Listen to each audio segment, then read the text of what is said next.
In what way have Zionism and the State of Israel contributed to systemic anti-Semitism? While Zionist leaders collaborated with the British colonial regime, a small group of Jewish radicals launched an armed struggle that, after 9 years of fighting, successfully forced the British Empire to withdraw from Palestine. But in the wake of that success, the Zionist leaders took power, declared a state, and marginalized the freedom fighters so as to obscure their contribution to Israel's independence. As the State of Israel was established only a few short years after the Holocaust, the Jewish people still felt incredibly vulnerable. Israel's first Prime Minister, David Ben Gurion, believed our survival to be dependent on connecting our state to a big, powerful nation. This superpower patronage doctrine first sought out a relationship with the Soviet Union, quickly shifted to France, and eventually brought Israel under the control of the United States.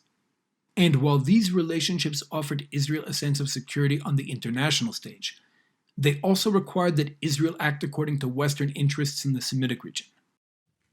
Natan Yellin Mor, who led the fighters for the freedom of Israel against the British Empire in the 1940s and believed deeply in Semitic solidarity, was disappointed that Israel sided with imperial powers against the Jewish people's most natural allies.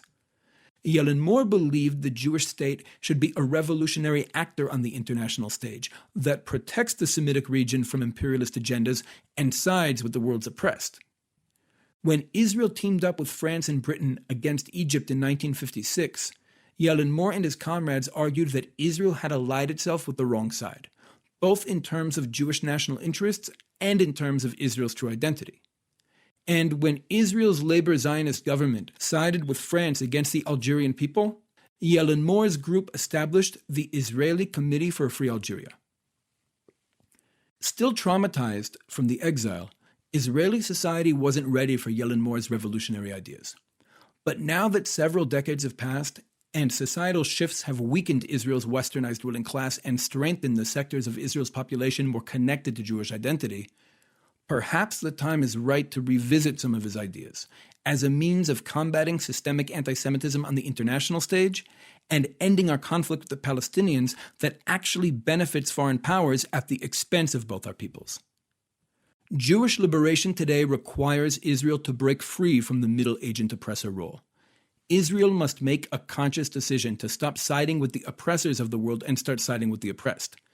The Jewish people's return home to our land and ancient language has been part of a larger process of liberation that also must include a return to the identity and values of our people. The more Jews free ourselves from the inferiority complex and sense of vulnerability that for the most part characterized our exile, the more we'll allow our own identity and values to animate the reborn Jewish state. And the more Hebrew values guide the State of Israel's domestic and foreign policies, the more Israel will become an organic part of the Semitic region and a revolutionary actor able to challenge anti-Semitism and all systems of oppression by shining our light from Jerusalem to the world.